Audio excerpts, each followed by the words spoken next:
विद्युतश्चल सौहृदा स्थैर्यम न चक्रु कामिन्य पुरुषेषु गुणश्रीव। ठीक इसी प्रकार से दुष्ट पुरुष, जो स्वेच्छाचारी अजितेंद्रिय दुष्ट पुरुष हैं, उनके भीतर भी प्रेम ठहरता नहीं है। इसका मतलब होता है जो निश्चल निष्कपट होते हैं उन्हीं के हृदय में प्रेम ठहरता है। प्रेम सबके हृदय में नहीं रहता है। हमारे संतों को देखते हैं आप,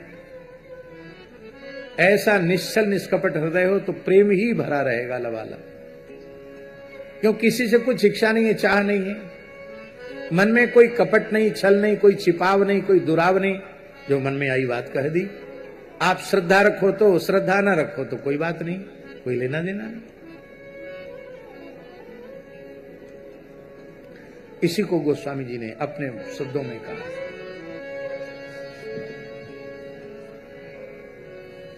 दामिनी दमक रही घन माही, दामिनी दमक रही घन माही, दामिनी दमक रही घन माही, दामिनी दमक रही घन माही, खल के प्रीति जथा थिर नाही, खल के प्रीति जथा थिर नाही, खल के प्रीति जथा थिर नाही, खल के प्रीति जथा थिर नाही। वर्षा काल में इंद्रधनुष आकाश में दिखाई पड़ते हैं, 7 रंगों की रोशनी से, और धनुष जैसी आकृति, बड़े बड़े धनुष बन जाते हैं। आकाश मेघों के गर्जन तर्जन से भर रहा था। उसमें निर्गुण इंद्रधनुष, निर्गुण माने गुण माने होता डोरी, निर्गुण माने बिना डोरी का जो इंद्रधनुष है उसकी ऐसी शोभा हो रही थी जैसी सत्वरज आदि गुणों के क्षोभ से उत्पन्न होने वाले विश्व के बखेड़े में निर्गुण ब्रह्म की शोभा होती है। ऐसे ही निर्गुण ब्रह्म के समान आकाश में इंद्रधनुष चमक रहा था। यद्यपि चंद्रमा आकाश में पूर्ण चंद्र प्रकाशित हो रहा है, चांदनी चमक रही है, ये अनुभूति हो रही थी। आपने देखा कि नहीं, वर्षा काल में जैसे श्रावण पूर्णिमा है, भादों की पूर्णिमा है, तो चंद्रमा तो पूर्ण है, तो पूर्ण चंद्र में प्रकाश होता है, लेकिन काली काली घटाएं छाई हुई हैं, तो उन काली घटाओं से भी चंद्रमा की कांति बाहर तक चमकती है। उससे लगता है कि भले ही बादलों में चंद्रमा दिखाई नहीं पड़ रहा है, पर चंद्रमा की पूर्ण कांति बनी हुई है। ठीक इसी प्रकार से जैसे चंद्रमा की उज्जवल चांदनी से बादलों का पता चलता, फिर भी बादलों ने ही चंद्रमा को ढककर शोभाहीन बना रखा था। ऐसे कैसे? बोले जैसे पुरुष के आभास से आभाषित होने वाला अहंकार, मैं अमुक हूं, मैं तमुक हूं, इस प्रकार का जो माइक अहंकार है, ये अहंकार जीव के वास्तविक स्वरूप को प्रकाशित नहीं होने देता। हमारा जो अपना स्वरूप है वो प्रकाशित क्यों नहीं होता है? उसका कारण हमारी अहंता और हमारी ममता। देह में अहंता, देहेंद्रियादि में अहंता, और देहेंद्रियादि से संबद्ध संसार में ममता, यही जीव के वास्तविक स्वरूप का प्रकाश नहीं होने देती है। हमारा स्वरूप क्या है? क्या है हमारा स्वरूप? स्वरूप लक्षण क्या है?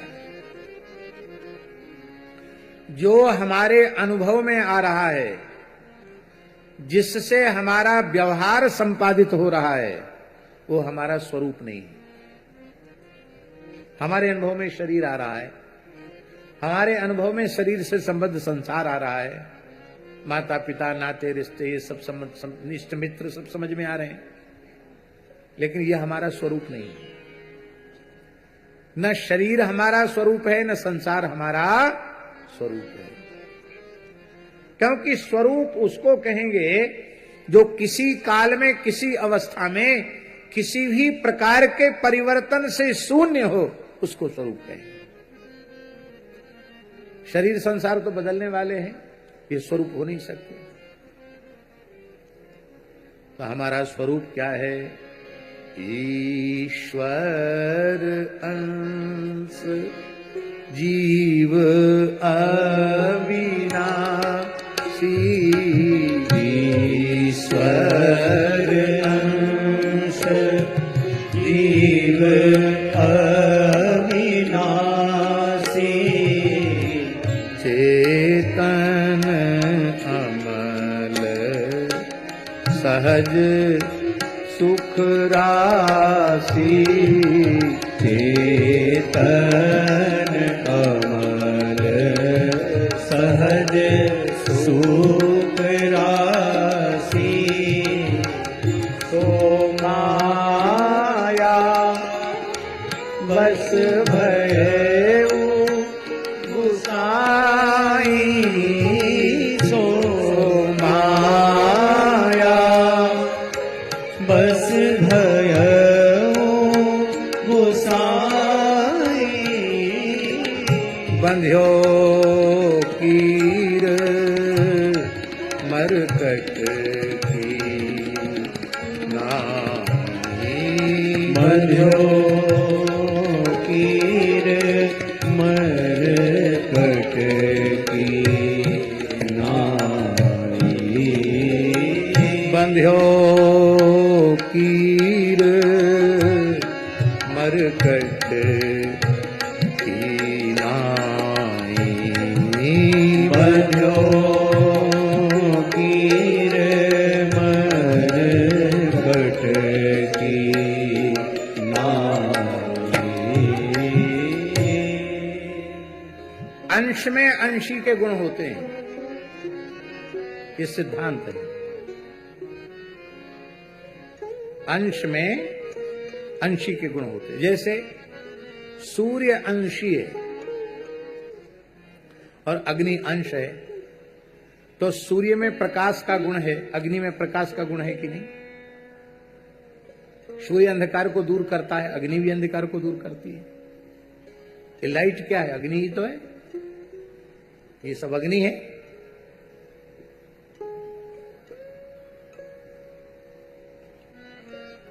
अंश सदा अपने अंशी की ओर उन्मुख होता है। सूर्य अंशी है और दीपक अंश है, अग्नि अंश है। आप आग जलाओ, दीपक जलाओ, लौ कहां जाएगी? ऊपर जाएगी। धरती अंशी है, उसका एक ढेला अंश है। आप आकाश में फेंको, जहां तक आपकी शक्ति है वहां तक वो जाएगा। उसके बाद गुरुत्वाकर्षण के कारण फिर धरती पर आ जाएगा। समुद्र अंशी है, जल उसका अंश है।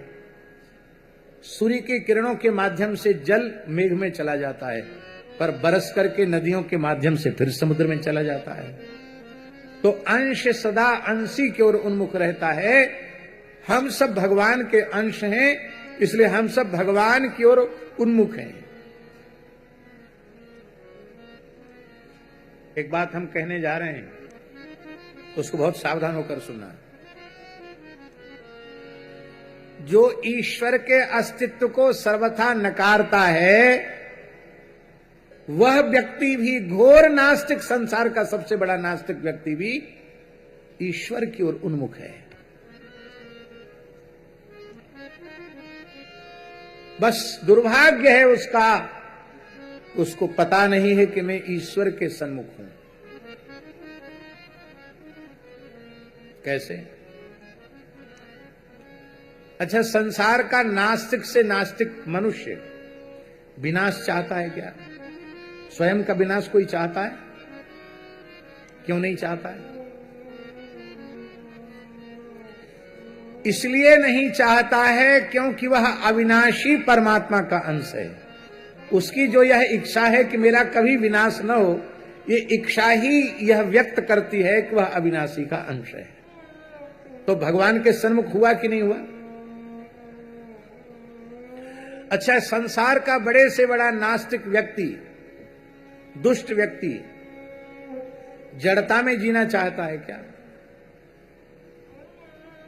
सब चेतना में जीना चाहते हैं, ज्ञान में जीना चाहते हैं, अज्ञान में नहीं जीना चाहते। बात बात पर लोग कहते, अरे भाई तुमने हमारे साथ अच्छा नहीं किया, हमको अंधेरे में रखा। कहते ने, हमको अंधेरे में रखा तुमने, सही बात हमको नहीं बताई।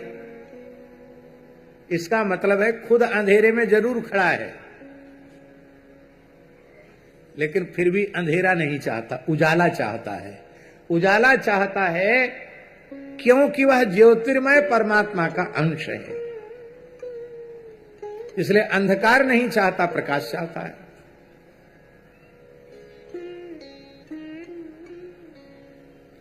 अच्छा, एक बात बताओ, विकार किसी को पसंद है क्या? विकार से मतलब केवल काम क्रोध का ही मत लेना, ध्यान दें। आप चाहते हैं कि हमारी आंख में विकार आ जाए, आप चाहते हैं हमारी नाक में विकार आ जाए, आप चाहते हैं हमारे दांत में विकार आ जाए, हमारी जीभ में विकार आ जाए, हमारे हाथ में विकार आ जाए, टोंटे हो जाएं, हमारे पैर में विकार आ जाए, हमारे पेट में विकार आ जाए। जब आप अपने स्थूल देह में विकार पसंद नहीं करते हैं, तो क्या कोई भी मनुष्य अपने अंतःकरण में जो उसका भीतरी स्वरूप है, मन बुद्धि चित्त अहंकार, क्या उसमें कोई व्यक्ति विकार चाहता है? न स्थूल देह में विकार चाहता है, न सूक्ष्म देह में विकार चाहता है। क्यों नहीं चाहता है? इसलिए नहीं चाहता है क्योंकि वह निर्विकार परमात्मा का अंश है, इसलिए विकार कोई नहीं चाहता है। और एक बड़ी बात है, विकार में नहीं जीता मनुष्य, निर्विकार अवस्था में जीता है। आप 24 घंटे गुस्से में रह सकते हैं क्या? बोलो। अरे 24 घंटे नहीं, 2-3 घंटे भी गुस्से में नहीं रह सकते। ब्रेन हेमरेज हो जाएगा, जाने क्या क्या समस्या हो जाएगी। 24 घंटे तो मैंने बोल दिया, 8-10 घंटे भी एक जैसी क्रोध की अवस्था में आप नहीं रह सकते। अरे 8-10 घंटे जाने, 1 घंटे भी क्रोध की अवस्था में नहीं रह सकते। एकदम उफान आती, फिर धीरे धीरे कम होने लग जाता। आपके भीतर काम विकार जागृत हुआ है, आप 24 घंटे काम विकार में जी सकते हैं क्या? एक क्षण का विकार आया, चला गया। लोभ विकार है, आप 24 घंटे लोभ में जी सकते हैं क्या? अरे दूसरे को देने में लोभ करोगे, पर खुद लेने का लोभ कभी नहीं छोड़ोगे। होता है ऐसा कि नहीं? लोभ कहां होता है? देने में होता है कि लेने में होता है? देने में लोभ होता है। तो मनुष्य लोभ में नहीं जी सकता। और बड़े से बड़ा लोभी कंजूस आदमी भी बेटा बेटी का ब्याह हो तो न चाहते हुए उसको धन खर्च करना पड़ता है, करना पड़ता है कि नहीं? तो इसका मतलब है कि वो लोभ में नहीं जी सकता है। एक अवसर आएगा कि उसको लोभ मुट्ठी खोलनी पड़ेगी। घर में कोई समस्या आ जाए, कोई असाध्य संकट आ जाए, असाध्य बीमारी आ जाए, तो लोभी मनुष्य भी अपने पत्नी पुत्र अपने कुटुंबियों के लिए सब कुछ करने के लिए तैयार हो जाता है, मकान जमीन भी बेचने के लिए तैयार हो जाता है। तो लोभ हमेशा रहा क्या? नहीं रहा। काम हमेशा रहा? नहीं रहा। क्रोध हमेशा रहा? नहीं रहा। मोह भी हमेशा नहीं रहता है। आप जिनसे बहुत मोह ममता करते हैं, उनके प्राण निकल जाते हैं, तो आप उनको जलाते हैं कि नहीं जलाते हैं? कहां गया आपका मोह? पर अकाम अवस्था में जीवन भर रह सकते हो, निष्काम भाव से जीवन भर रह सकते हो, निर्लोभ अवस्था में जीवन भर रह सकते हो, अक्रोध अवस्था में जीवन भर रह सकते हो। राम जी, अहंकार में भी सदा सर्वदा नहीं रह सकते। जो लोग बहुत मूछ पर ताव देते हैं, किसी को गिनते नहीं है, ऐसे लोगों को हमने अपनी आंखों से देखा है। एक बार हम ट्रेन में यात्रा कर रहे थे तो हमने देखा एक व्यक्ति बहुत बड़ी बड़ी बातें कर रहे थे भी कोई धनी मानी आदमी थे।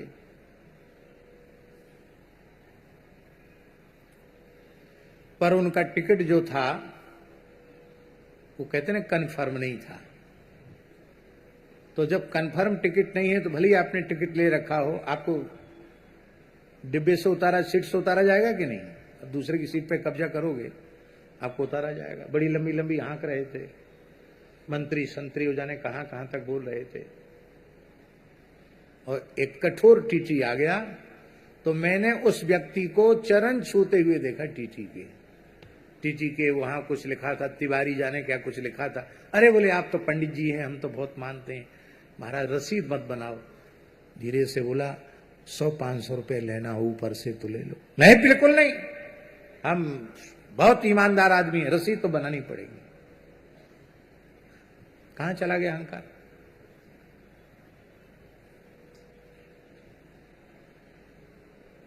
सदा क्रोध में नहीं जी सकता, सदा काम में नहीं जी सकता, सदा लोभ में नहीं जी सकता, सदा मोह में नहीं जी सकता, सदा अहंकार में नहीं जी सकता, सदा मात्सर्य में नहीं जी सकता। किंतु अक्रोध, अकाम, अलोभ, अमद जीवन भर रह सकता है। संतों ने रह के दिखाया है।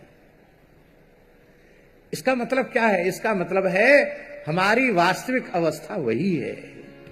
ये आने वाले विकार हैं, हमारा स्वयं का स्वरूप तो निर्विकार है। आपको हम क्या कहें, किन शब्दों में कहें?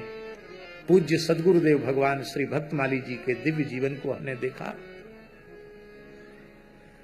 1981 में हम उनके चरणों में आ गए वृंदावन में।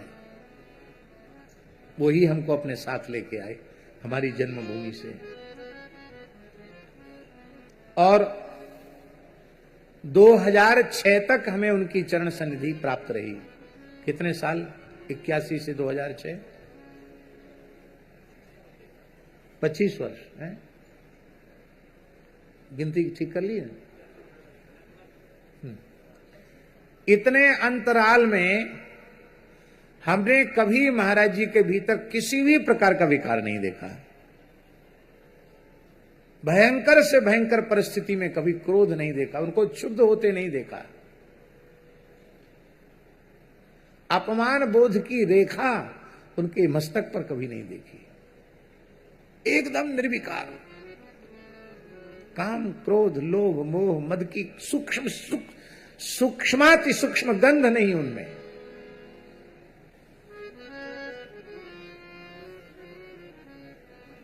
निर्विकार ब्रह्म की अवस्था प्रत्यक्ष रूप में किसी ने अनुभव की हो तो पूज्य सदगुरुदेव श्री भक्तमाली जी के मंगलमय जीवन को हमने देखा है।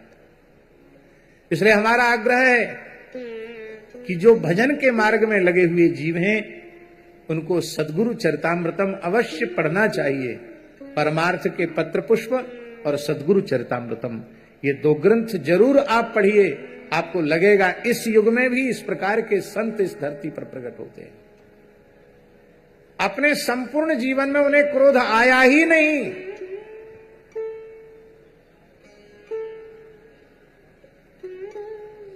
एक इंच भूमि कहीं नहीं ली, 1 रुपए का संग्रह नहीं किया, अपने लिए कहीं एक झोपड़ी तक नहीं बनाई, एक जैसी रहनी में संपूर्ण जीवन व्यतीत कर दिया।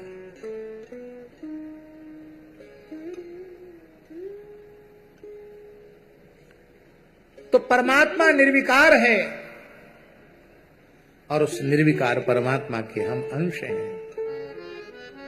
इसलिए विकार हमारा स्वरूप नहीं है, हमारा स्वरूप तो निर्विकार ही है।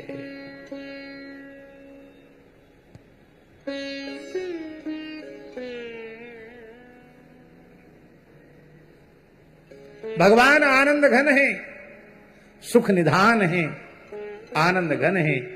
और आनंद घन सुख निधान भगवान का हम सब अंश हैं। इसलिए हमारे जीवन में भी दुख है ही नहीं, क्लेश है ही नहीं, कष्ट है ही नहीं।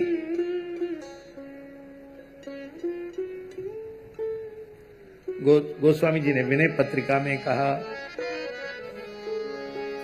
आनंद सिंधु मध्य तब बासा, आनंद सिंधु मध्य तब बासा, बिनु जाने कसी मरत पियासा, बिनु जाने कसी मरत पियासा। आनंद सिंधु मध्य तव वासा, आनंद सिंधु मध्य तव वासा, बिनु जाने कस मरस पियासा, बिनु जाने कस मरस पियासा। ये ज्ञान ध्यान जब शरीर में कोई बहुत कष्ट होता है तो सब धरा का धरा रह जाता है, फिर कभी हाँ हाँ हाँ हाँ ऐसे करता है। और अभी आपको चमत्कार देखना हो तो आप वृंदावन में आइए, सत्संग की क्रांति पूरे देश में लाने वाले संत श्री प्रेमानंद जी महाराज नित्य प्रति डायलिसिस होता उनका, रोज डायलिसिस होता है, लेकिन कितने आनंद में भगवत गुणगान करते हैं, कितने आनंद में चर्चा करते हैं। आपने कभी वेदना का कोई चिन्ह उनकी मुखाकृति में देखा? ऐसा कैसे संभव है? क्योंकि शरीर में अहम भाव भगवत कृपा से, गुरु कृपा से, संत कृपा से, नाम महाराज की कृपा से, राधा रानी की कृपा से शरीर में अहम भाव कम से कम हो गया। उसी कारण से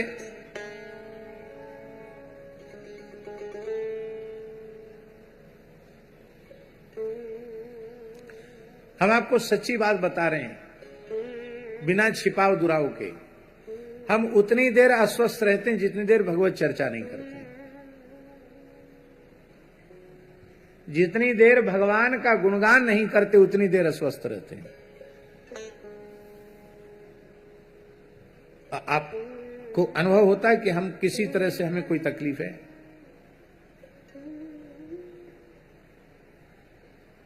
ये वस्तुतः स्वरूप है हमारा चेतन अमल सहज सुख राशि।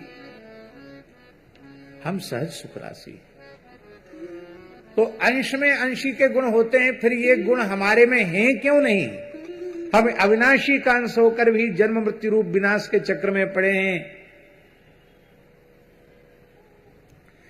ज्ञान स्वरूप भगवान का अंश होने पर भी स्वरूप को भूले हुए हैं। मायावत स्वरूप बिसरायो।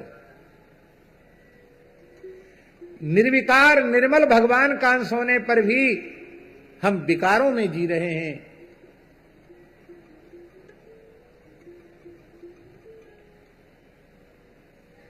सहज सुख राशि भगवान का अंश होने पर भी हम जन्म से लेकर मृत्यु तक रो ही रहे हैं।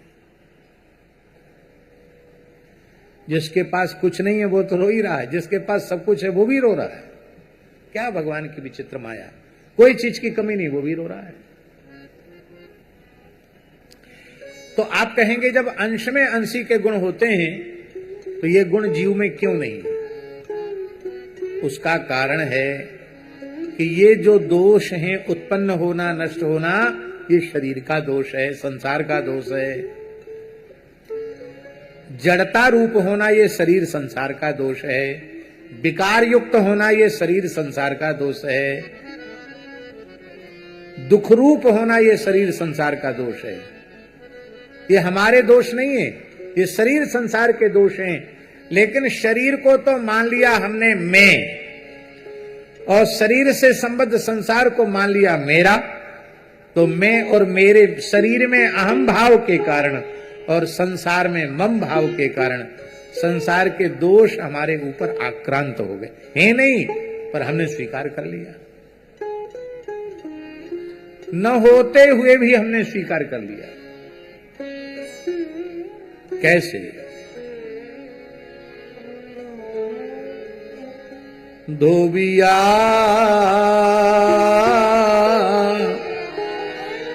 जल बिच मरत पिया सा,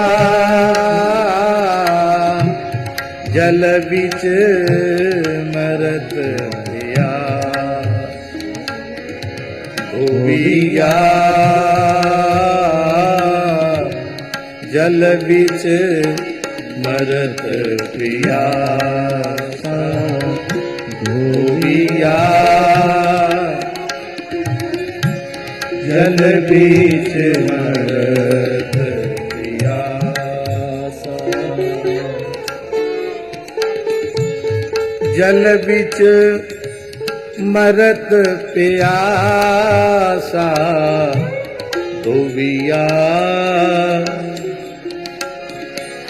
जल बीच मरत पिया।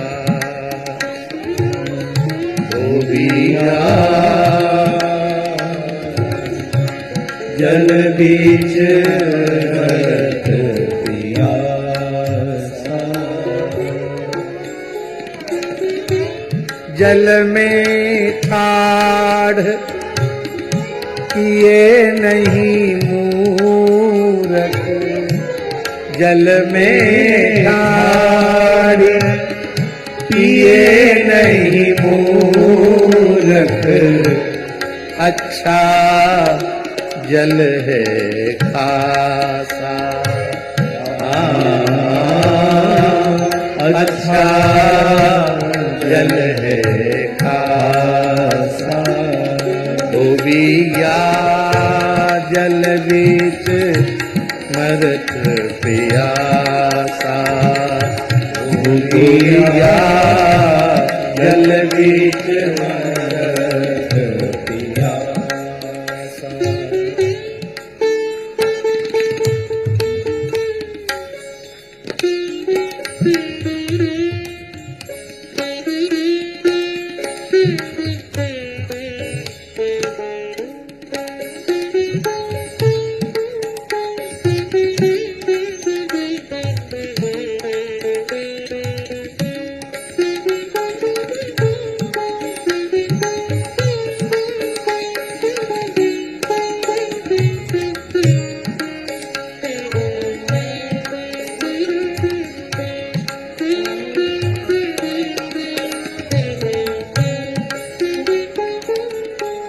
अपने घर में अपने घर के मरम न जाने, करे धोबियन की आशा।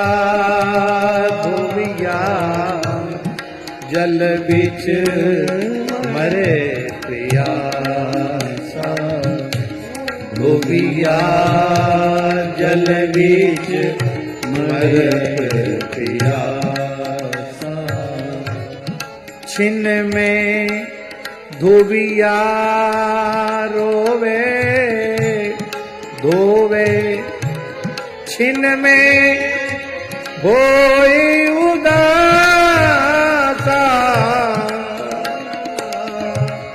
आपे बंधे करम की रसी, आपन घर के फांसा। आपन घर के फांसा। धोबिया जल बीच मरत पियासा।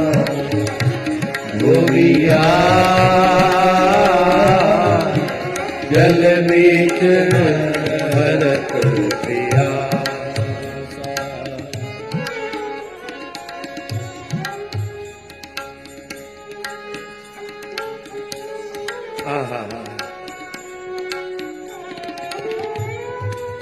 और थोड़ा इधर करो उसको। पीछे वालों को दर्शन में बाधा नहीं पड़े।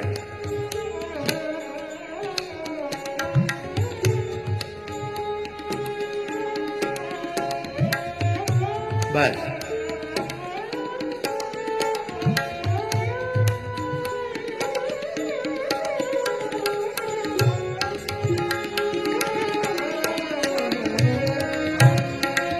वाह।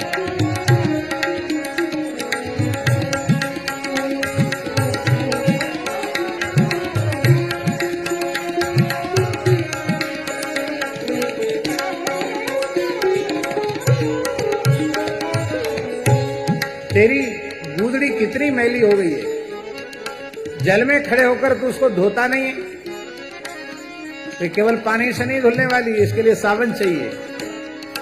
ये साबन कहाँ मिलेगा, किस दुकान पर मिलेगा, कौन सी कंपनी बनाती है साबन? सच्चा सावन ले ही न मूरख, सच्चा सावन ले ही न मूरख है संतन के पासा, है संतन के पासा। ये संतों के पास कौन सा सावन है? कबीर जी कहते नाम के सावन सृजन होई, कुमत मैल सब डारे धोई, भगवान नाम रूपी सावन है। सच्चा सावन ले ही न मूरख है संतन के पासा। दाग पुराना छूटत नाही, दाग पुराना छूटत नाही, धोवत बारह मासा, धोवत बारह मासा, धोविया जल बिच मरत दिया, धोविया जल बिच मरत दिया।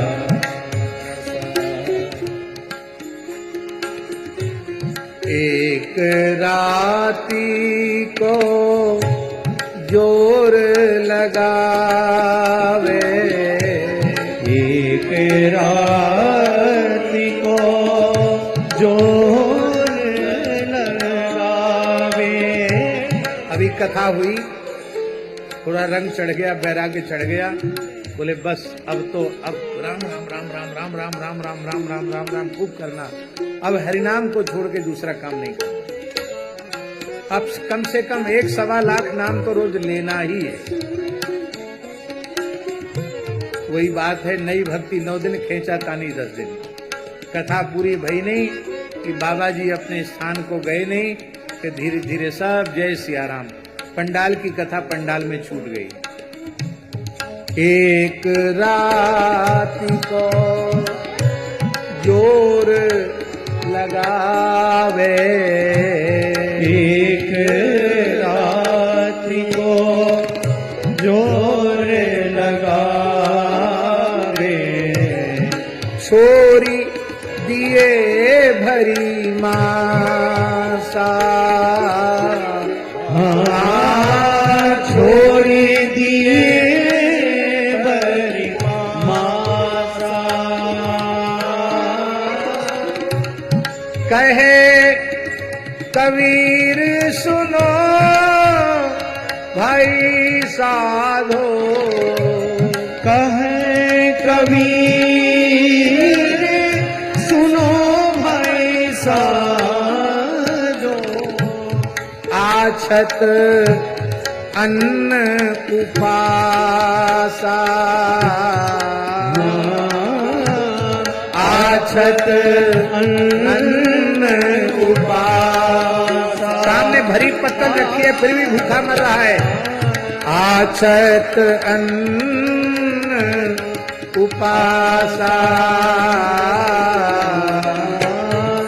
आछत अन्न उपासा, धोविया जल बीच मरत पिया,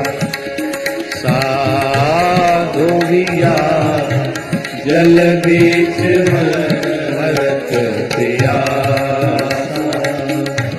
धोविया जल बीच मरत पिया, धोविया जल बीच मरत पिया। दीक्षा माने क्या होता है? दीयते ज्ञान संबोधा क्षीयते पाप संच। जो वो चाहता है उसको दे देते हैं, लेकिन संशय को मिटा नहीं पाते हैं। संशय संदेह को मिटा करके तत्व ज्ञान का प्रकाश करने वाले तो केवल सद्गुरु भगवान ही हैं। ज्ञानेश्वर महाराज कहते हैं कि हमको तो लगता है कि सद्गुरु ही प्रत्यक्ष परिब्रह्म है। प्रत्यक्ष आंखों से दिखने वाले परब्रह्म सद्गुरु ही हैं। यदि कोई अपना अंतःकरण श्री गुरु के चरणों में न्यौछावर कर दे, समर्पित कर दे, तो शिष्य का कोई ऐसा मनोरथ नहीं है जिसकी पूर्ति सद्गुरु भगवान की कृपा से न हो जाए। न उसे प्रार्थना करने की जरूरत है, न उसे मांगने की जरूरत है। बस जिस मार्ग का उपदेश किया है उस पर चल पड़े, सब कुछ प्राप्त हो जाए।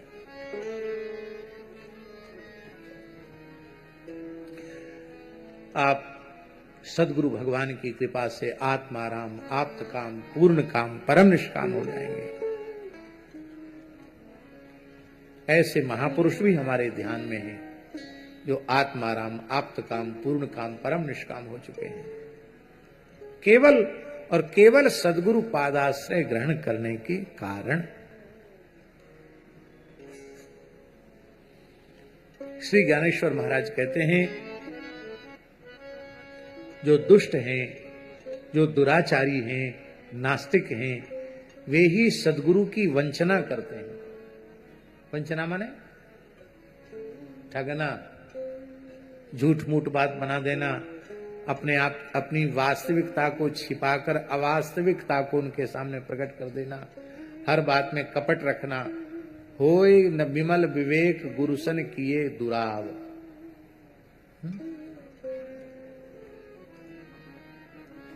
गुरुसन कपट मित्र सन चोरी, कहे होए निर्धन कहे होए खोड़ी।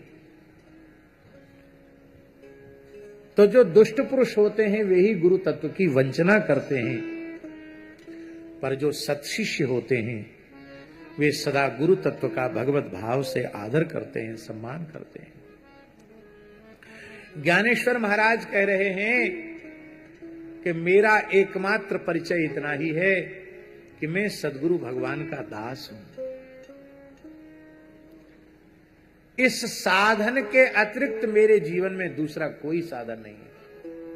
सद्गुरु चरणाश्रय के अलावा मेरे जीवन में कोई साधन नहीं है। मैं जो कुछ भी हूं, ज्ञानेश्वर महाराज कह रहे हैं, वह केवल श्री सद्गुरु भगवान की कृपा है। मैं सद्गुरु भगवान का दास हूं।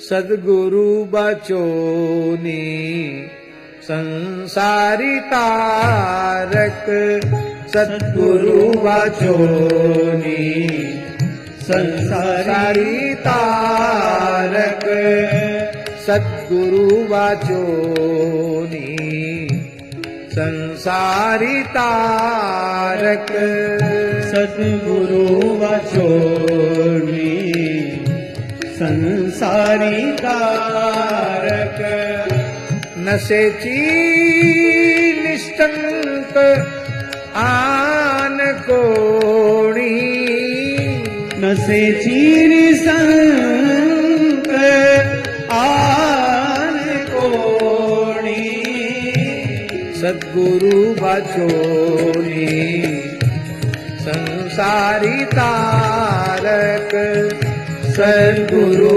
वाचोनी संसारी तारक इंद्र चंद्र देव ब्रह्मादि कारुणी इंद्र चंद्र देव ब्रह्मादि कारुणी इंद्र चंद्र देव ब्रह्मादि करुणी इंद्र चंद्र देव ब्रह्मादि कारुणी संशयाची श्रेणी छेदितीना संशयाची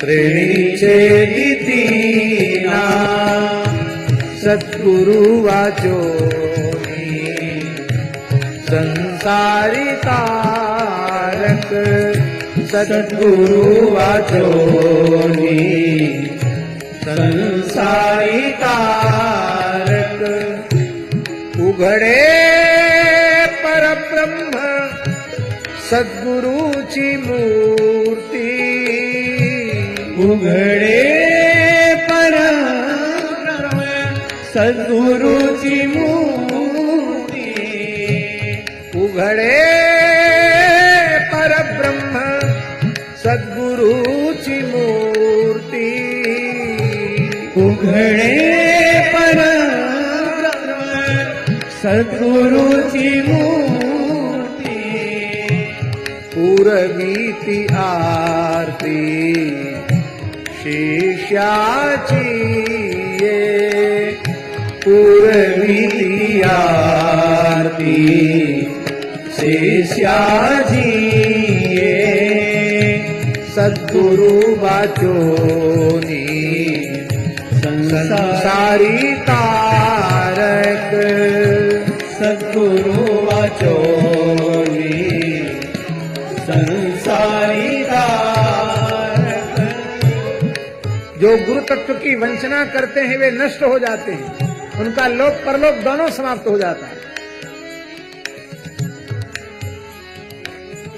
वंचना करती जन दुष्ट नष्ट वंचना करती जन दुष्ट नष्ट मुख्य श्रेष्ठ श्रेष्ठ वंदिताती मुख्य शेष शेष वंदिताती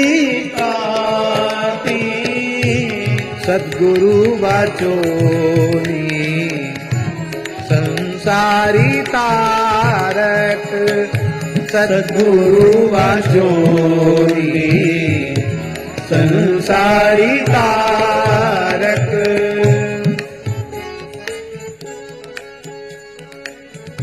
ज्ञान देव म्हणे श्री गुरुचा मी दास ज्ञानदेव म्हणे श्री गुरुचा मी दास ज्ञानदेव म्हणे श्री गुरुचा मी दास ज्ञानदेव म्हणे गुरुचा मी दास नेणे साधनास आन काही नेणे साधनास आन काही सद्गुरु वाचोनी संसारी तारक सद्गुरु वाचोनी संसारी तारक राम कृष्ण हरि जय जय राम कृष्ण हरि राम कृष्ण हरि जय जय राम कृष्ण हरि राम कृष्ण हरि जय जय राम कृष्ण हरि राम कृष्ण हरि जय जय राम कृष्ण हरि राम कृष्ण हरि जय जय राम कृष्ण हरि राम कृष्ण हरि जय जय राम कृष्ण हरि राम कृष्ण हरि जय जय राम कृष्ण हरि राम कृष्ण हरि जय जय राम कृष्ण हरि नरराजोडुपश्छन्नः स्वयं ज्योत्स्ना राजितस्वर्ज्योत्स्ना राजितैर्घनैः अहं मत्या भासितया स्वभाषा पुरुषो यथा। जैसे देहादि में अहमता रखने वाला, संसार में ममता रखने वाला व्यक्ति अपने स्वरूप को भूल जाता है, ऐसे ही बादलों ने चंद्रमा को ढक लिया है।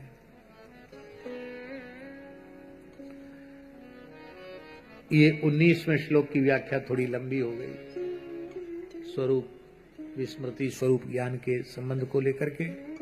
आगे कह रहे हैं सुखदेव जी महाराज, कहते हैं जैसे ही आकाश में मेघ उमड़ घुमड़ करके आए तो उन मेघों का सबसे पहला स्वागत किसने किया? किसने किया स्वागत? मेघागमोत्सवा हृष्टा प्रत्यनंदन शिखंडिनः। मोरों ने सजल मेघ को देखकर जय हो जय हो जय हो। अब हमारी आवाज मोर जैसी नहीं है, हमारी तो जैसी है वैसी ना हम बोलेंगे, पर आप ध्यान से सुनना तो मोर की आवाज जय हो जय हो जय हो जय हो, जय जयकार करके उन्होंने मेघ का आदर किया। कैसे? पुलिस गृहेषु तप्ता निर्विण्णा यथाच्युत जनागमे। क्या बढ़िया उपमा दी है सुखदेव जी ने। कहते मेघों का स्वागत मयूर ऐसे कर रहे हैं जैसे किसी संसारी पुरुष के द्वार पर जब भगवान के भक्त आ जाते हैं, संत महात्मा आ जाते हैं, तो वो भी मोर जैसे खिल जाता है, नाचने लग जाता है, जय हो जय हो जय हो करने लग जाता है। अभी कहाँ की बात है? हाँ, रांची की बात है। रांची में एक झाजी है, बहुत अच्छे भगवत भक्त हैं, हर्षण कुंज सरकार के शिष्य हैं, बहुत विद्वान हैं, नित्य कथा में आते थे। हमारे पूज्य पंडित श्री बटोही झाजी के वे स्वजन हैं, उनके मित्र हैं। तो उनका मन था कि पता नहीं वैसे तो आप आएंगे कि नहीं आएंगे, अब कथा के माध्यम से आप आए हैं तो हमारी गरीब ब्राह्मण की कुटिया में पैर पड़ेंगे कि नहीं पड़ेंगे। इस बात को सुन के आप सब हट मत करने लग जाना कि हमारे यहाँ पैर पड़ेंगे कि नहीं पड़ेंगे। भाई हमारा शरीर तो अकेला ही है, 1000 रूप एक साथ बना नहीं सकते, समय भी उतना ही है, शरीरों की सामर्थ्य भी उतनी ही है, पर कहीं आते जाते में कोई मार्ग में हो तो हो जाता है, कोई बात नहीं। तो हम जब पहुंचे जिनके यहां गए थे उनके यहां बहुत देर हो गई, रात हो गई, और हमने कहा झाजी का घर कहाँ है? बोले बिल्कुल विपरीत दिशा में। तो हमारे जो व्यवस्था संबंधी सेवा देखते हैं अनुराग दास जी, उन्होंने कहा गुरुजी बिल्कुल नहीं, अब रात को 12 बजे पहुंचेंगे, 1 बजे पहुंचेंगे क्या निवास पर? हमने कहा रात अपनी है और कहीं जाए न जाए, झाजी के यहां जरूर जाना।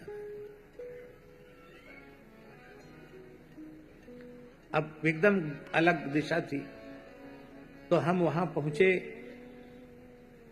तो हम आपको सच्ची बात कह रहे हैं, पूरे रांची शहर में इतनी प्रसन्नता शायद किसी ने व्यक्त न की हो जितनी प्रसन्नता झाजी ने व्यक्त की। वो कह रहे हम तो समझ ही नहीं पा रहे हैं कि हम सपना देख रहे हैं कि हम जग रहे हैं, क्या हो रहा है, कैसे आ गए महाराज जी, कैसे आ गए। और कान खोलकर सुन लो, सामान्य व्यक्ति, मध्यम वर्गीय व्यक्ति 1 लाख का चेक गौ सेवा में दिया उन्होंने, जड़खोर गोधाम की सेवा में बोले महाराज जी हम चुपचाप जो कुछ हमारे पास धीरे धीरे आता है हम गौ माता की सेवा करते रहते हैं, और हम क्या दें। देने लेने वाली बात तो सहज मैंने कह दी, एक भाव की बात। जैसे किसी हरिभक्ति परायण व्यक्ति के घर पर कोई संत महापुरुष आ जाएं तो वो फूला न समावे, नाचने लग जाए पंख फैला करके, ऐसे लगता है कि मेघ संत आए हैं। मेघों को संत क्यों कहा? मेघ भी बरसाते हैं, सबकी तपन बुझाते हैं। संत भी अपने वचनामृत की वर्षा करके सबकी तपन बुझाते हैं, सबकी जलन को, सबकी पीड़ा को हरते हैं, इसलिए उन्हें मेघ कहा गया। और जब संत मेघ हैं तो सज्जन सदगृहस्थ, श्री गजानन जी कंसल जी जैसे, श्री राधा वल्लभ जालान जी जैसे जो सदगृहस्थ हैं वे मयूर हैं, संतों को देखकर नाच उठते हैं। वृंदावन बिहारी लाल की जय। पीत्वा पादपाः पद्भिरासन्ना नात्ममूर्तयः, रासन्ना नात्ममूर्तयः प्राक्षामास्तपसा श्रांता यथा कामानुसेवया। ये वृक्ष अपनी जड़ों से जल पी पी करके इतने तृप्त हो गए कि इतने फूल पत्ती डालियों से, वर्षा के बाद वृक्षों में एक बहुत विकास होता है, कहते ऐसे हो गए जैसे पहले तपस्वी तपस्या करते करते दुर्बल हो जाता है और जब उसकी तपस्या पूरी हो जाती है फिर पुष्ट हो जाता है, ऐसे हो गए। तालाबों के कीचड़,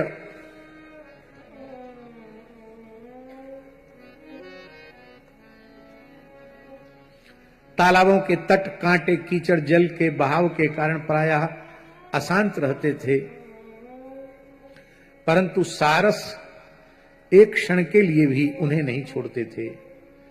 जैसे अशुद्ध हृदय वाले विषयी पुरुष काम धंधों की झंझट से कभी छुटकारा नहीं पाते, फिर भी अपने घरों में ही पड़े रहते हैं, घर से निकल के बाहर कथा मंडप में पहुंच जाएं, ऐसा सौभाग्य उनका नहीं होता है। ऐसी ही स्थिति बन रही है। वर्षा ऋतु में इंद्र की प्रेरणा से मूसलाधार वर्षा होती है, नदियों के बांध और खेतों की मेड़ें फूट जाती हैं। कैसे? बोले जैसे कलयुग में पाखंडवादियों के प्रचार प्रसार के कारण जो वास्तविक वैदिक मत पंथ है वो लुप्त हो जाता है। हमें नाम नहीं लूंगा,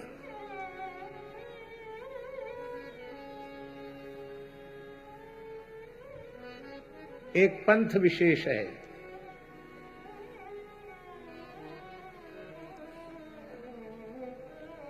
जो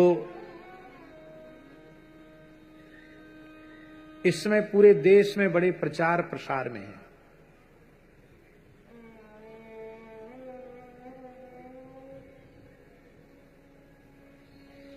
एक छोटा बल्ब होता उसका ध्यान कराते हैं,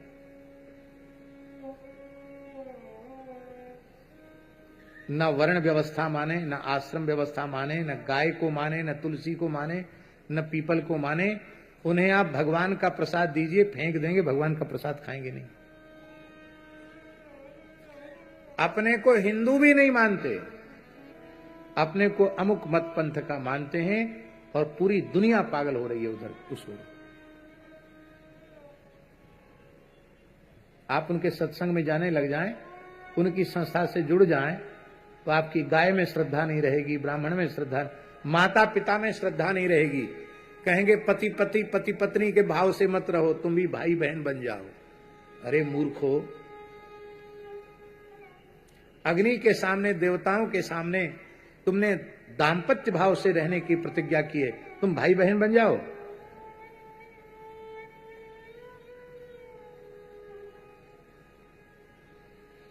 विवाह भी मत करो, संतान की उत्पत्ति भी मत करो, और युवक युवतियां साधन के नाम पर एक साथ रह जाओ। रहते हैं।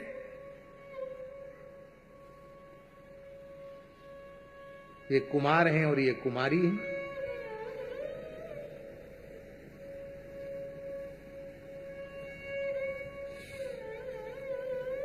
एक कलश में घी भरा है और धधकते हुए अंगार की भट्ठी आपके यहां जल रही है, एकदम कोयले के धधकते हुए अंगार हैं। उन अंगारों पर आप घी का कलश रख दो और कहो कि वो पिघले नहीं,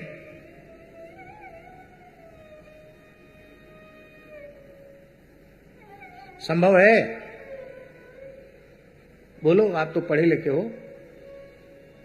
हमारे यहां धर्मशास्त्र में लिखा है, घृत कुंभ समान नारी तप्तांगार को पुमान।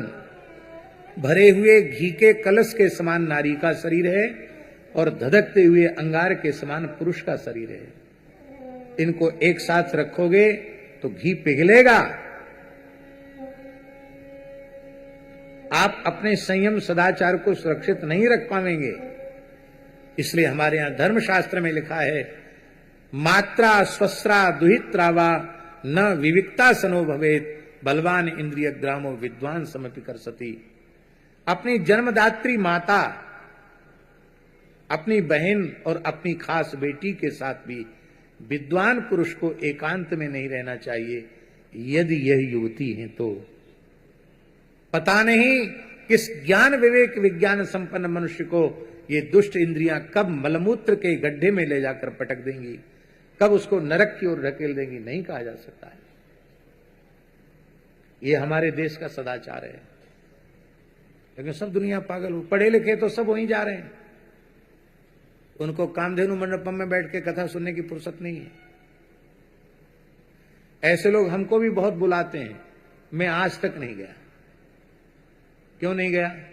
भाई, तुम्हारे विचारों से हमारे विचार मेल खाते नहीं। हम तुम्हारे वहां जाकर तुम्हारी सी बात तो कहेंगे नहीं। हम तो जो बात हमारे व्यास, वाल्मीकि, नारद, शुक, सनकादि, वशिष्ठ, विश्वामित्र प्रभृति ऋषियों ने जो सिद्धांत स्वीकार किया है, हम वही कहेंगे। वो तुमको पसंद है नहीं तो कैसे होगा? प्रयाग कुंभ था, एक बहुत बड़ा ऐसे ही आयोजन था, उसमें हमको बुलाया गया। बहुत आग्रह था, हम चले गए। तो वहां प्रयाग में तो उनका आयोजन हो रहा रात के समय, कम से कम 60-70 हजार लोग बैठे होंगे, इतनी बड़ी भीड़ थी। और वो बोल क्या रहे हैं? बोले, गंगा क्या है? एक नदी है। ये क्या तीर्थराज प्रयाग क्या है? कुछ नहीं है। तीर्थ से कुछ नहीं होगा, गंगा नहाने से कुछ नहीं होगा, कुंभ स्नान से कुछ नहीं होगा। तत्व ज्ञान ब्रह्म ज्ञान। अब हमारे बोलने की बारी आई तो हमने कहा, इस सब से कुछ नहीं होगा तो आप लोग यहां क्यों आए? फिर भाई, यहां कुछ होना तो है नहीं। इतनी ठंड में खुले आकाश के नीचे आप लोग बैठे हो, क्यों बैठे हो? गंगा नहाने से नहीं होगा, राम राम करने से नहीं होगा, तो तत्व ज्ञान कैसे होगा? झूठ बोलने से होगा, बेईमानी करने से होगा, चोरी करने से होगा। खूब जो हमारे थोड़ा मन में खीज हो गई थी, तो जो हमारे मन में आए वो हम सुना के चले आए। फिर मैंने कहा, जो हमको महापुरुष ले गए थे, मैंने कहा भाई हमको बाध्य मत किया करो, हम ऐसे ही ठीक हैं। इसलिए आप लोग भाग्यशाली हैं कि इस कराल कलिकाल में आपको सच्चे पथ प्रदर्शक संत मिले। बिनु सत्संग न हरि कथा, तेहि बिन मोह न भाग, और मोह गए बिन राम पद होय न दृढ़ अनुराग। तुलसीदास जी महाराज जानते थे कि आगे सत्संग के नाम पर लोग प्रपंच करेंगे, इसलिए उन्होंने कहा, बिनु सत्संग न हरि कथा। हरि कथा बिनु सत्संग, सत्संग न। जहां भगवान की चर्चा नहीं है वो सत्संग सत्संग नहीं है। ये बात भागवत में लिखी है। कहते जैसे पाखंडियों के प्रचार के कारण कलयुग में वेद मार्ग लुप्त हो जाएगा, ऐसे ही सबकी मैड़ टूट गई। वर्ण धर्म की, आश्रम धर्म की सबकी मैड़ टूट गई है। व्यमंचन वायुभिर्नुन्ना भूतेभ्योऽथामृतं घना यथा शिशो विश्वपतय काले काले द्विजेरिता। वायु की प्रेरणा से बादल वर्षा करने लगे, जैसे कैसे, यथा शिशो विश्वपतय काले काले द्विजोरिता। क्या बढ़िया बात है। जैसे पवित्र धर्मनिष्ठ सदाचारी ब्राह्मणों की प्रेरणा से उनके यजमान, उनके चरणों से जुड़े हुए आस्तिक धार्मिक लोग संपत्ति ईमानदारी से कमाते हैं और कमाने के बाद उसे अच्छे से अच्छे कार्यों में लगाते हैं। कहते हैं काले काले द्विजेरिता है। किस आपके पास जो कुछ भी भगवत कृपा से है, बहुत ध्यान से सुने इस बात को, आपने अपने परिश्रम से, अपने पुरुषार्थ से, अपने प्रारब्ध से उसको प्राप्त किया है, किंतु यदि उसका बहुत विवेकपूर्ण उत्तम उपयोग हो रहा है तो ये बात पक्के तौर पर समझना, उसका उत्तम उपयोग किसी न किसी सत्पुरुष की प्रेरणा से ही हो रहा है। यदि आपके जीवन में कोई सत्पुरुष न होता तो आपके द्वारा उपार्जित वस्तु का उत्तम उपयोग संभव नहीं था। कहते हैं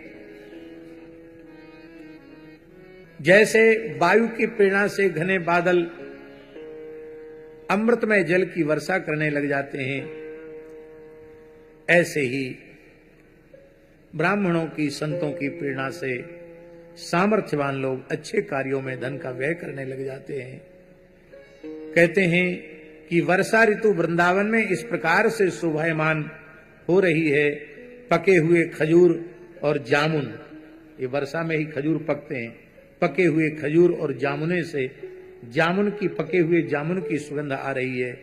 वन में विहार करने के लिए एवं वनम तद वरिष्ठम पक्व खरजूर जम्बुमत गो गोपालैर्व्रतोरंतुम सबलः प्राविशद्धरि। भगवान गायों के साथ वृंदावन में प्रवेश कर रहे हैं। धेनवो मदगामिन्यो ऊधो भारेण भूयसा ययुर्भगवता हूता द्रुतम प्रीत्या स्मृतस्तनी। गायें तेजी से नहीं, बहुत धीमे धीमे चल रही है। क्यों चल रही है? ऊधो भारेण, ऊध माने एन, इतनी दूध वाली गायें घटोधनी एक बार में 1 मन दूध देती है। गुजराती मन नहीं, गुजराती मन कच्चा होता है। क्यों दीर्घायु जी? गुजराती मन होता है 20 सेर का, और बाकी सब जगह मन होता है 40 सेर का, 40 किलो का। तो हम 20 सेर वाले की चर्चा नहीं कर रहे हैं, हम 40 सेर वाले की चर्चा कर रहे हैं।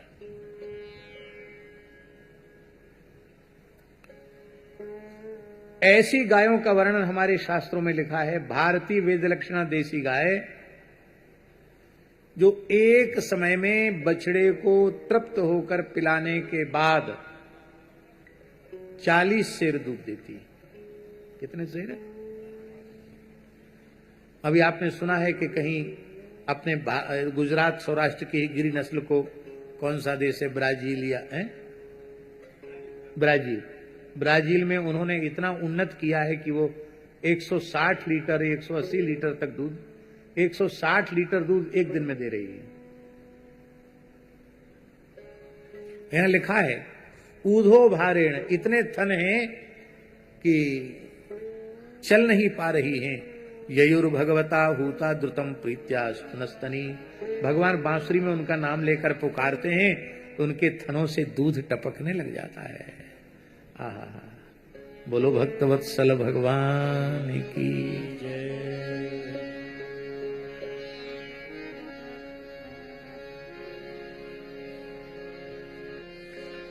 जय जय श्री राधे।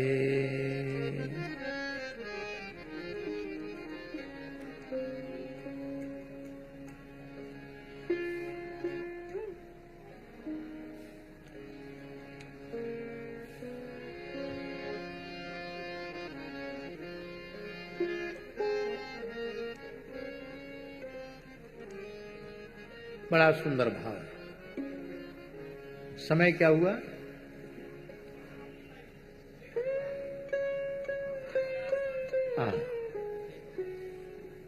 टेरत ऊंची टेर गोपाल, टेरत ऊंची टेर गोपाल। अलग से हम नहीं बोल रहे हैं। द्रुतम प्रीत्यास्तु स्नुतस्तनी, भगवान नाम लेकर पुकार रहे हैं। बहुला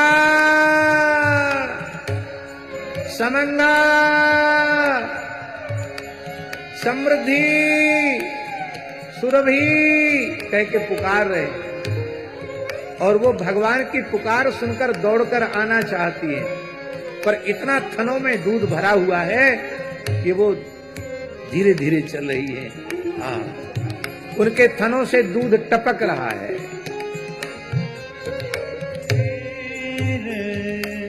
गोपाल टेरत ऊंची टेर गोपाल, टेरत ऊंची टेर गोपाल।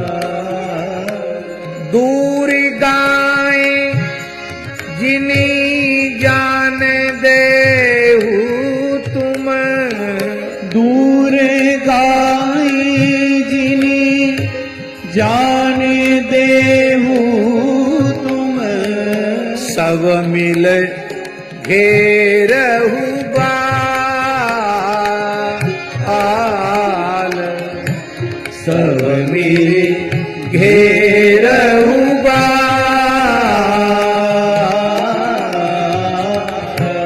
ले ले नाम धूमरी धौरी, ले ले नाम धूमरी धौरी। धूमरी आओ, धौरी आओ, श्यामा आओ, ऐसे पुकार रहे हैं। ले ले नाम धूमरी धौरी, ले ले नाम धूमरी धौरी। मुरली मधुर रसाल रसाल, मुरली मधुर रसाल। चढ़ी कदम्ब चहुधा चितवत, चढ़ी कदम्ब चहु धाचितवत है, अम्बुज नैन विशाल,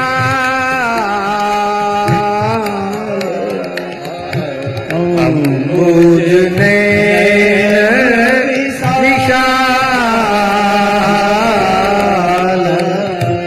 टेरत ऊंची टेर गोपाल, टेरत ऊंची टेर गोपाल।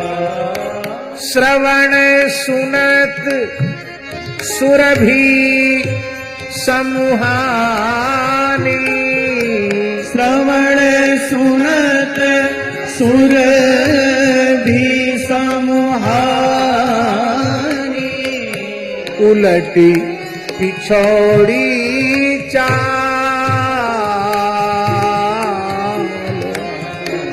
उलटी पिछौड़ी चाल।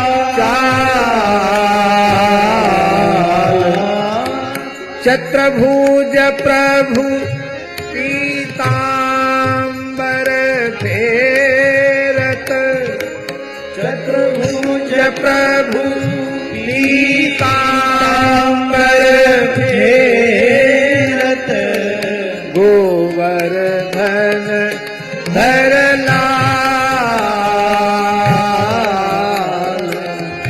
गोवर्धन भरला तेरत ऊंची तेर गोपाल तीरथ ऊंची टेन गोपाल तेरत ऊंची तेर गोपाल तीरथ ऊंची टेन।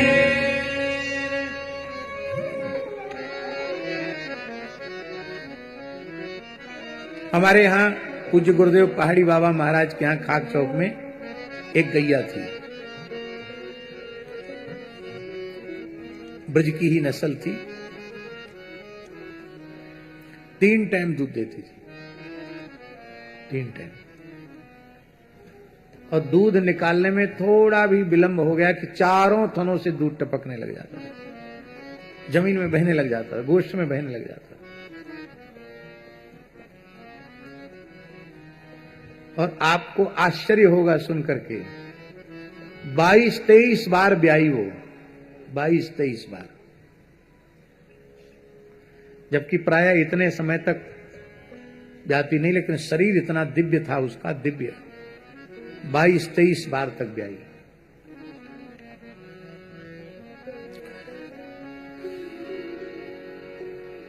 भगवान ने देखा कि बनवासी भील भीलिनियां आनंद मग्न हैं, वृक्षों की पंक्तियां मधुधारा उड़ेल रही हैं, पर्वतों से झरने झर रहे हैं, आवाज सुरीली जान पड़ रही है, वर्षा होने पर छिपने के लिए गुफाएं हैं। ये कहां है गुफाएं?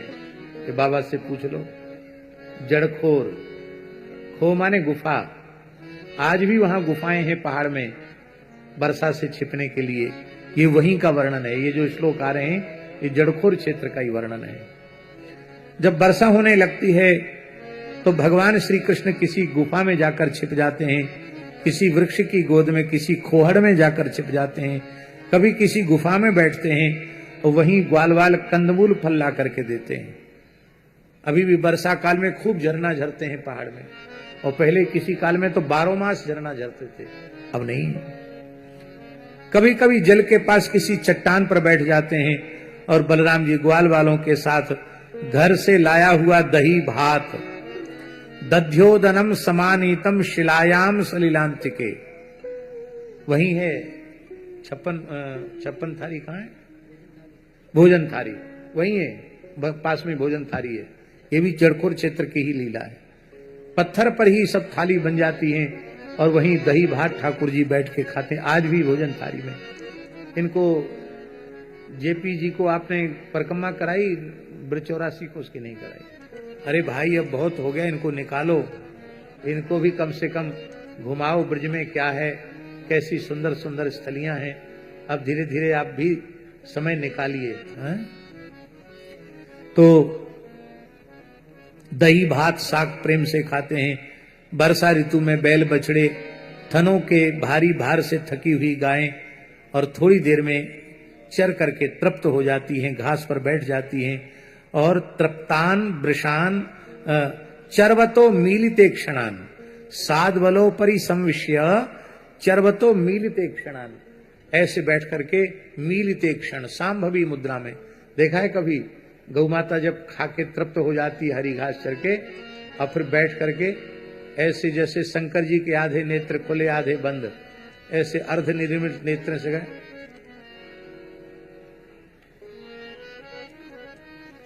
इतना बढ़िया लगती गाय जुगाली करते हुए कि आप देखो तो आपका चित्त अशांत हो तो शांत हो जाए, ध्यान लग जाए।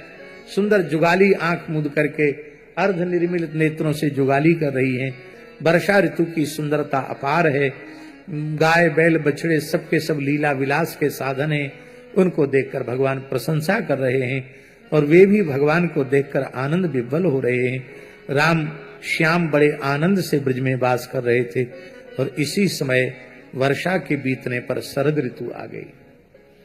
तो शरद ऋतु का वर्णन भी गोस्वामी तुलसीदास जी ने किया है और वर्षा ऋतु का भी वर्णन किया है। दोनों ये इस अध्याय को ज्यों का त्यों तुलसीदास जी ने रामचरितमानस में रख दिया है। इसकी चर्चा हम कल करेंगे, लेकिन ये संस्कृत थोड़ा थोड़ा हम बोल देते हैं। शरद ऋतु में आकाश में बादल नहीं रहते हैं, जल निर्मल हो गया, वायु की गति धीमी हो गई, जलाशयों में जलाशय स्वच्छ हो गए। कैसे? बोले शरत समभवत व्यभ्रा स्वच्छाम्ब परुषा नीलाह शरदा नीरजोत्पत्त्या नीराणि प्रकृतिम ययु भ्रष्टानामिव चेतांसी पुनर्योग निषेवया।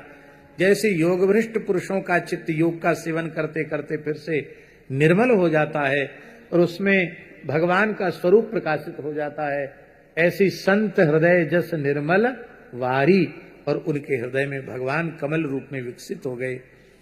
शरद ऋतु ने आकाश के बादल, वर्षा के बड़े हुए जीव, पृथ्वी की कीचड़ और मटमैले जल को नष्ट कर दिया। कैसे?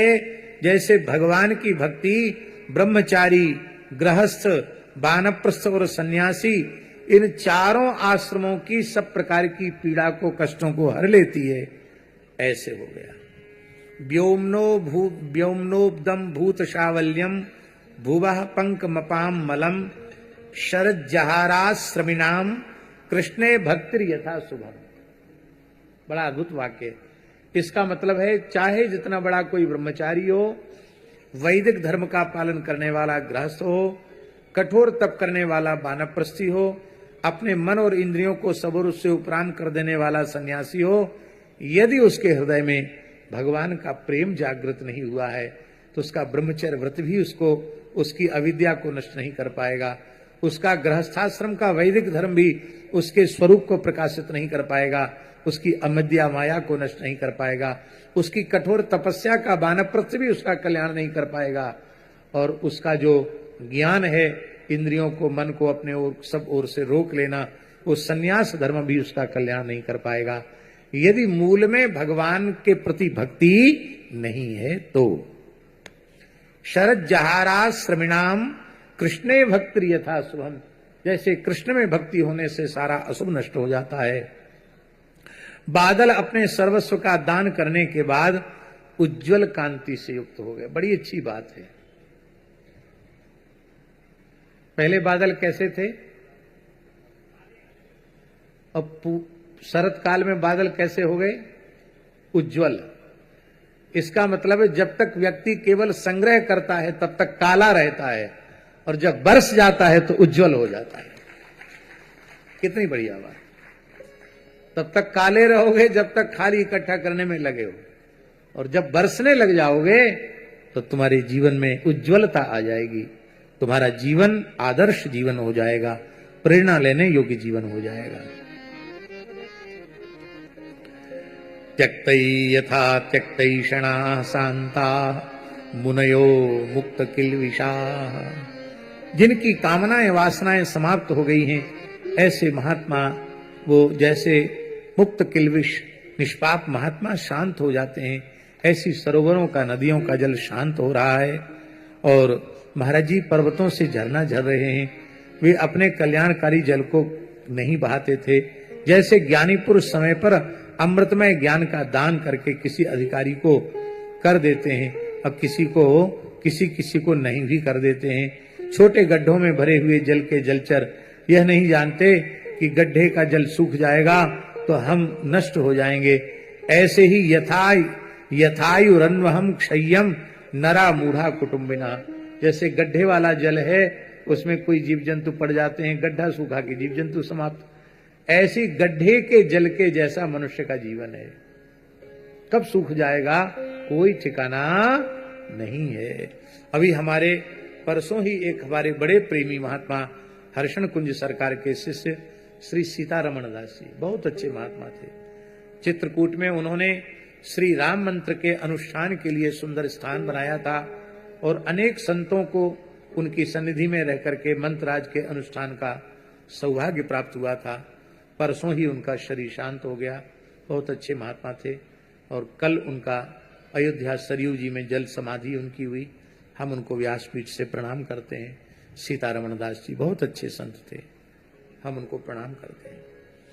तो कहते ऐसे ही कब किस मनुष्य के जीवन का गड्ढा, वो आयु रूपी जल कब सूख जाएगा, कोई ठिकाना नहीं है। गाधवारी चराह स्तापो मविंदन शरकर्दमम यथा दरिद्र कृपण कुटुंबी व्यजित इंद्रिय। जैसे थोड़े जल में रहने वाले प्राणियों को शरतकालीन सूर्य की प्रखर किरणों से पीड़ा होती है, जैसे अपनी इंद्रियों के बस में रहने वाले कृपण दरिद्री कुटुंब को पीड़ा होती है। पृथ्वी का पंख धीरे धीरे वो सूख रहा है, जैसे विवेक संपन्न व्यक्ति धीरे धीरे यह विवेक प्राप्त कर लेता है कि मैं शरीर नहीं हूं और शरीर से संबद्ध संसार मेरा नहीं है, मैं केवल भगवान का हूं और केवल भगवान ही मेरे हैं। ये बात उसकी समझ में आ जाती है। शरद ऋतु में समुद्र का जल स्थिर, गंभीर और शांत हो गया, जैसे मन के संकल्प हो जाने पर आत्माराम पुरुष और वह कर्मकांड का झमेला छोड़कर शांत हो जाते हैं, ऐसे शांत हो गया। किसान खेतों की मेड़ मजबूत करके जल को बहना रोकने लगे, जैसे योगी लोग अपनी इंद्रियों को रोक करके और अपनी प्रत्याहार वृत्ति के द्वारा अपने ज्ञान की रक्षा करते हैं। शरद ऋतु में बड़ी कड़ी धूप होती है, लोगों को बहुत कष्ट होता है, लेकिन जैसे ही पूर्णिमा का चंद्रमा उदित होता है, शरद पूर्णिमा का चंद्रमा उदित हो जाता है, उसी समय लोगों का सारा पाप ताप संताप नष्ट हो जाता है। ठीक इसी प्रकार से देहाभिमान से होने वाले दुख को, ज्ञान और भगवत विरह से होने वाले गोपियों के दुख को भगवान श्री कृष्ण गैया चराकर लौट रहे हैं, तो लगता आज जिस दिन श्री कृष्ण आ गए उसी दिन मानो शरद पूर्णिमा हो गई। उनके मुख चंद्र का दर्शन करके सबका ताप दूर हो जाता है। जैसे वेदों के अर्थ को स्पष्ट रूप से जानने वाला सत्वगुणी का चित्त शोभायमान होता है, ऐसे शरद ऋतु में मेघों से रहित आकाश की शोभा हो रही है, तारे जगमगा रहे हैं। पृथ्वी तल में जैसे यदुवंशियों के बीच भगवान श्री कृष्ण की शोभा हो रही है, ऐसे ही पूर्णिमा के चंद्रमा के बीच में तारों के बीच में चंद्रमा की शोभा हो रही है। फूलों से लदे हुए वृक्ष लताओं से होकर बड़ी सुंदर वायु बह रही है। शरद ऋतु की वायु न ठंडी होती है न गर्म होती है, बढ़िया होती है। वायु के स्पर्श से की जलन दूर हो रही है, सबका चित्त प्रसन्न हो रहा है। श्री कृष्ण जनास्तापम जहुर गोप्यो न कृष्ण हृत चेतसः। उस समय की जो शरदकालीन जो शोभा है, वायु है, वो गोपियों के चित्त को नहीं चुरा पा रही है, क्योंकि गोपियों का चित्त तो श्री कृष्ण ने पहले से ही चुरा लिया है। शरद ऋतु में गायें, हरिणियां, चिड़ियां, नारियां ऋतुमती होकर संतानोत्पत्ति की कामना से युक्त हो गईं। षाढ़, हरिण, पक्षी, पुरुष उनका अनुसरण करने लगे, जैसे समर्थ पुरुष के द्वारा की हुई क्रियाओं का फल अनुसरण करने लग जाते हैं। जैसे राजा के सुहागमन से डाकू, चोर ये सब भाग खड़े हो जाते हैं, लोग निर्भय हो जाते हैं, ऐसे ही सूर्योदय के कारण कुमुदनी ये बंद हो गई, बाकी सबके कमल खिल गए, नया नया अन्न पैदा हो गया, इंद्र संबंधी उत्सव होने लगे, खेतों में अनाज पक गए और बलराम जी कृष्ण जी के साथ बहुत आनंद का अनुभव कर रहे हैं। अब अंतिम श्लोक है, वणिंग मुनीश निप्रस्नाता निर्गम्यार्थान प्रपेदिरे वर्षरुद्धा यथा सिद्धा सुपंडान काल आगते। बस इस श्लोक के साथ हम आज का प्रवचन संपन्न करेंगे। जैसे साधना करके सिद्ध हुए पुरुष समय आने पर देव आदि शरीरों को प्राप्त करते हैं। बहुत अधिक पुण्य की मात्रा हो गई तो देव हो गए, नहीं तो ऊपर के लोग, महर लोग, जन लोग, तप लोग, सत्यलोक तक पहुंच गए। और जब गुणातीत अवस्था में विशुद्ध भगवत प्रेमी हो जाते हैं, भगवान के नित्य वैकुंठ गोलोक साकेत को वो प्राप्त कर लेते हैं। तो ऐसे ही वैश्य, सन्यासी, राजा, स्नातक, वर्षा काल बीत गया, अब सब अपने काम धंधे में लग गए। शरद ऋतु के आने पर सब काम धंधे में लग जाते हैं। वैश्य व्यापार में लग जाते हैं, सन्यासी पर्यटन में लग जाते हैं, राजा अपनी सेना के संग्रह में, अपनी सीमाओं की सुरक्षा में लग जाता है, और स्नातक वो उनकी पढ़ाई शुरू हो जाती, वे फिर विद्यालयों में जाकर पढ़ने लग जाते हैं। इस तरह से ये चातुर्मास से पूरा हो गया और यहीं आज की कथा 20वें अध्याय पर समाप्त हो रही है। कल हम इसलिए हमने रामचरितमानस मंगाया,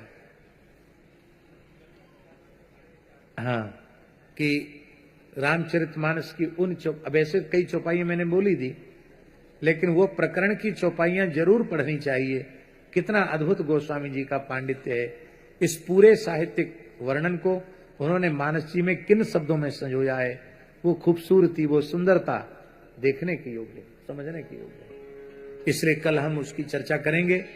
कल मकर संक्रांति है। भगवान सूर्य मकर राशि में लगभग 3:15 बजे प्रवेश करेंगे। 3:15 बजे से महापर्व है।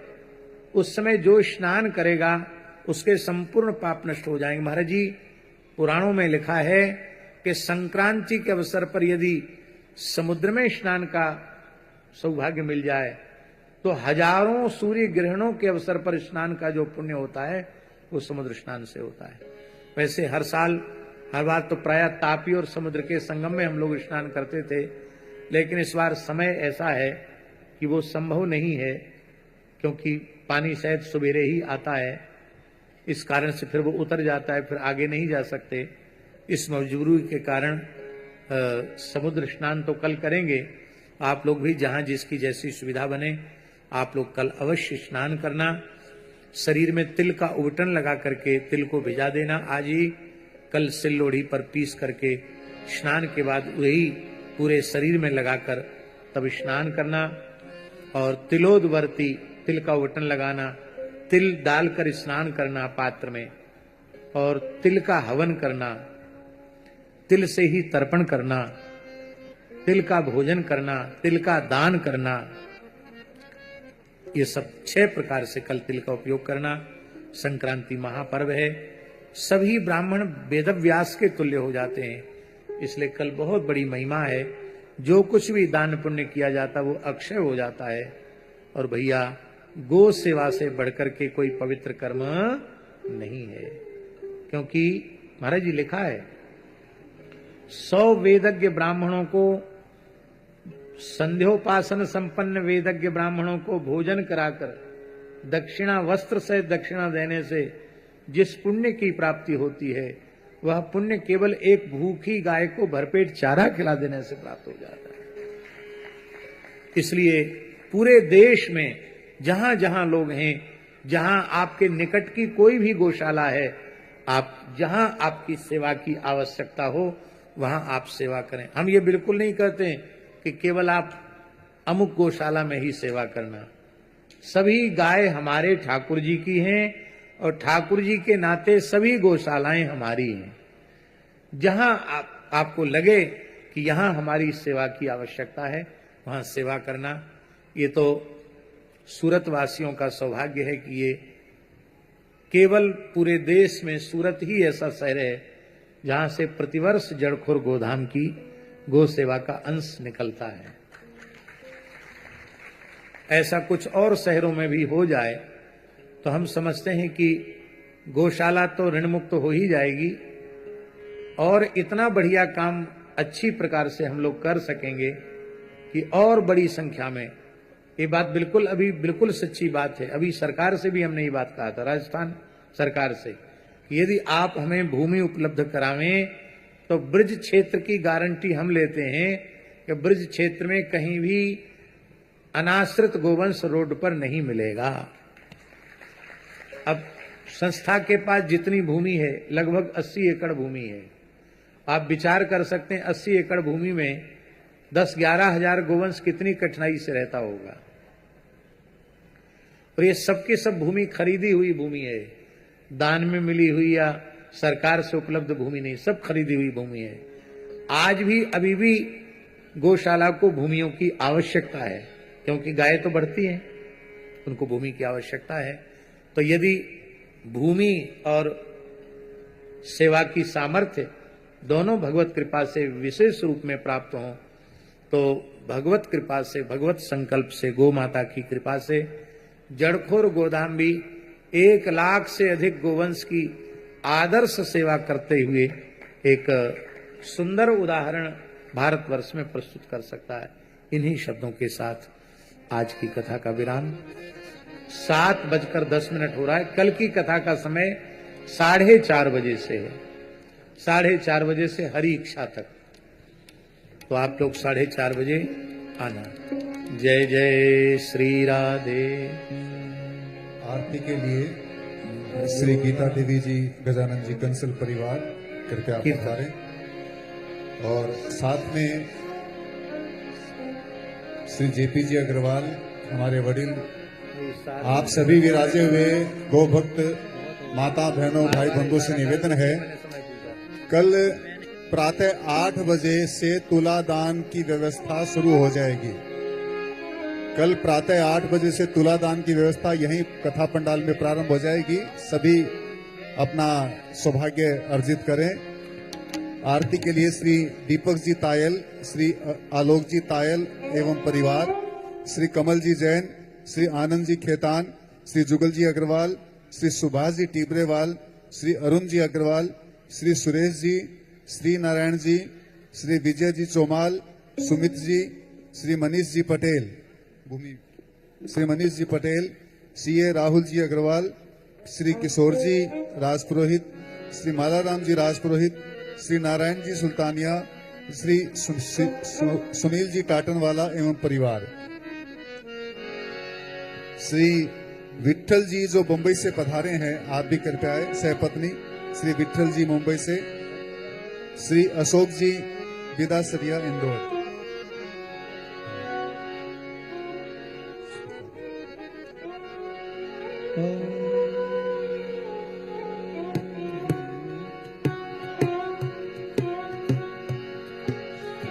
श्री भरत जी, श्री मांगीलाल जी, आप भी पधारें।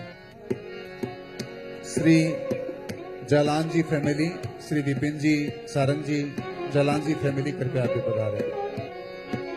समस्त कंसल परिवार से निवेदन कि आप भी कृपया आरती हेतु, श्री वीरेंद्र जी कारीवाल, आप सभी आरती हेतु पधारें।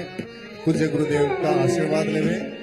और कल सभी सुबह 8 बजे से रात्रि 8 बजे तक पूज्य गौ माता की परम गौ सेवा प्राप्त करने हेतु श्री ओम प्रकाश जी सोनखलिया, कृपया भी पधारें।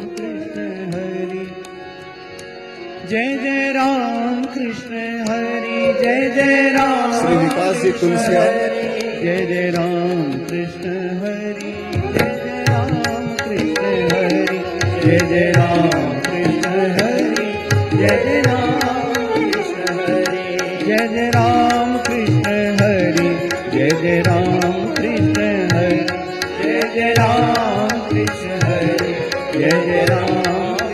श्री मलुक पीठ द्वारा प्रकाशित आज की कथा में आपने श्रवण किया परम पूज्य गुरुदेव द्वारा रचित श्री सद्गुरु चरित्रामृत एवं परमार्थ के पत्र पुष्प एवं अन्य जितने भी प्रकाशित ग्रंथ है श्री जड़खोर गोधाम से।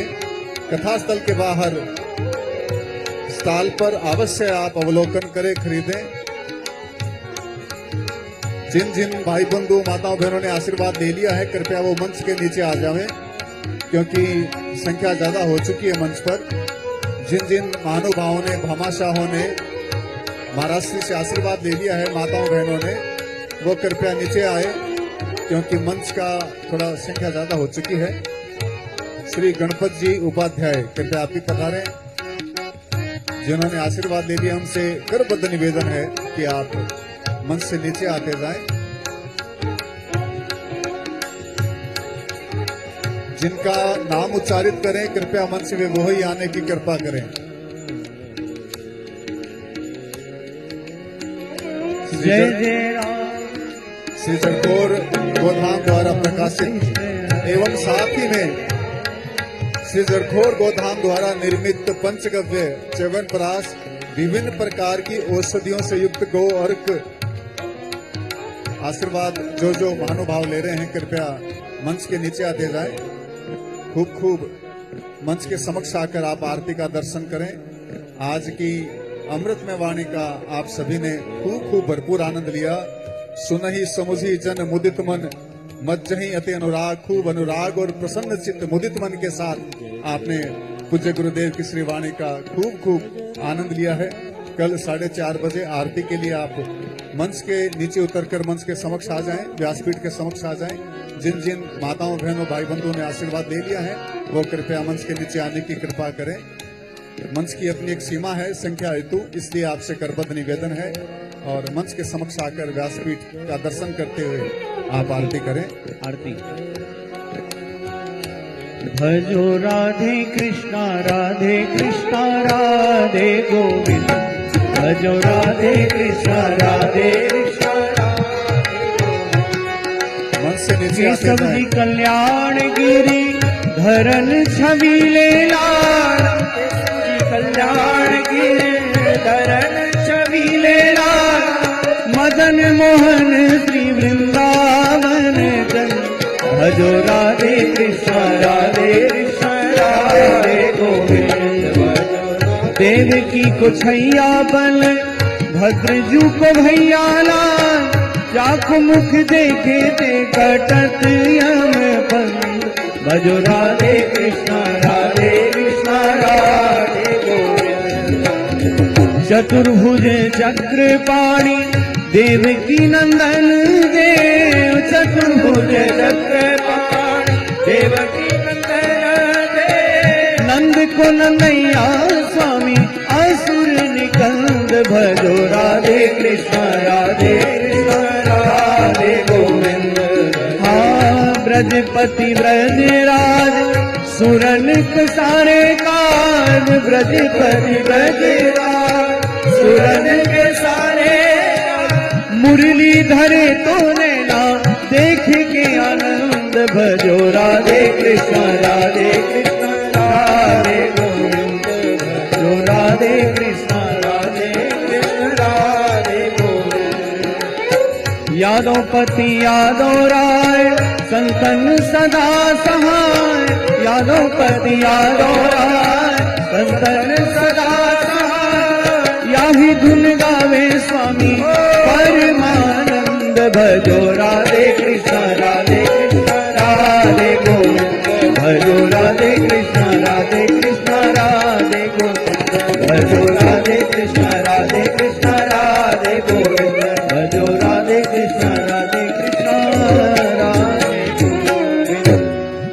सेवंतिका बकुल चंपक पाटलाभ जये, पुन्नाग जाति करवील रसाल पुष्पै, बिल्व प्रवाल तुलसी दल मंजरी भी, स्वाम पूजयामि जगदीश्वर में प्रसीद, नाना सुगंधि पुष्पाणि यथा कालोद्भवानि च, पुष्पांजलिर्मया दत्तो गृहाण परमेश्वरो, श्री पुराण पुरुषोत्तमाय नमः।